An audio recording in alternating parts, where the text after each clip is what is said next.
శ్రీ రుక్మిణి సత్యభామ సమేత శ్రీ వేణుగోపాల స్వామి వారి బ్రహ్మోత్సవాలు ఈ నెల 18 తారీఖు నుండి తేదీ 28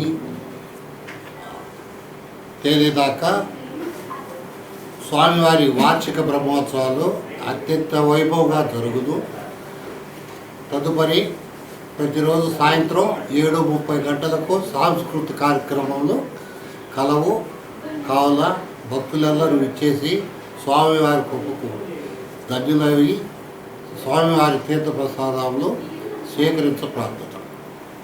రుక్మిణి సత్యభామ సమేత వేణుగోపాల స్వామివారి దేవస్థానంలో వార్షిక బ్రహ్మోత్సవాలు ఈ నెల 18 నుంచి ప్రారంభమవుతున్నాయి.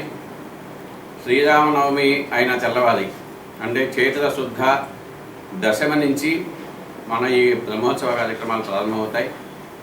18వ తేదీ చైత్ర శుద్ధ దశమి సాయంత్రం అంకురారోపణ ఉంటుంది. ముందుగా విశ్వక్సేన పూజ, పుణ్యాహవాచనం, ఆ తర్వాత దీక్షా వస్త్రాలు ఇవ్వటం, అంకురారోపణ కార్యక్రమంతో యాగశాల ప్రవేశం మొదటి రోజు సాయంత్రం ఉంటుంది. తెల్లవారి ఉదయం అంటే 19వ తేదీ ధ్వజారోహణం ఉంటుంది. ఇది చాలా విశేషమైనది. సంతాన వేణుగోపాల స్వామిగా మన స్వామి చాలా ప్రసిద్ధి చెంది ఉన్నారు. కాబట్టి ఎవరైనా సంతానం కోసంగా కావలసిన వాళ్ళంతా ధ్వజారోహణ సమయంలో అంటే 19వ తేదీ ఉదయం 9:15 ధ్వజారోహణం చేస్తాము. కోడి ముద్దగా సంతానం కావాల్సిన వాళ్ళకి ఇస్తాము.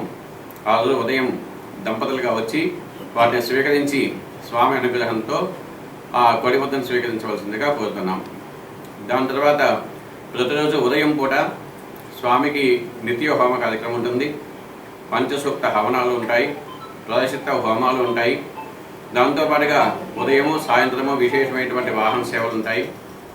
విశేషమైన రోజుల్లో స్వామికి హనుమసేవ, గరుడ సేవ, కళ్యాణోత్సవం, రథోత్సవం వీటిల్లో స్వామికి విశేష అలంకారంతో ఏర్పాటు చేస్తున్నాము.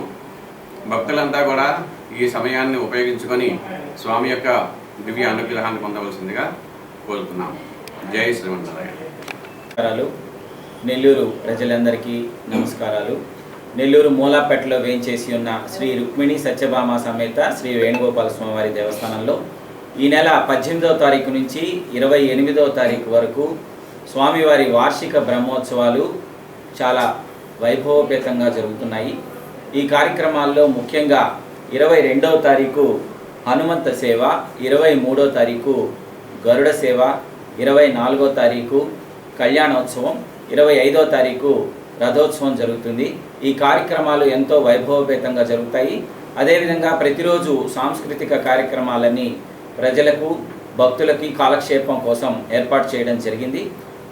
ఈ కార్యక్రమాలన్నింటిలో భక్త మహాశైలందరూ పాల్గొని తీర్థప్రసాదాలు స్వీకరించి తరించవలసిందిగా ప్రత్యేక మనవి.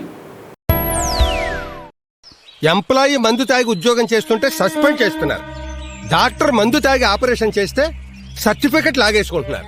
మందు తాగి రోడ్ల మీద వాహనం నడిపితే ప్రాణానికి ముప్పు అని ఫైన్లు వేస్తున్నారు, జైలుకి పంపిస్తున్నారు. అవునా కాదా? అవును. మరి మందు తాగి ఓటు వేస్తే ఊరికి ముప్పు కాదు, రాష్ట్రానికి ముప్పు కాదు, దేశానికి ముప్పు కాదు, మన బంగారు భవిష్యత్తుకు ముప్పు కాదు. నీకిచ్చిన పవిత్రమైన ఓటుని నువ్వు అపవిత్రం చేసినట్టు కాదు. కడుపు నిండా చొక్కేసుకుని వేలికి చొక్కేయించుకుని నీ వేలుతో నీ కంటిని నువ్వే పొడుచుకున్నట్టు కాదు.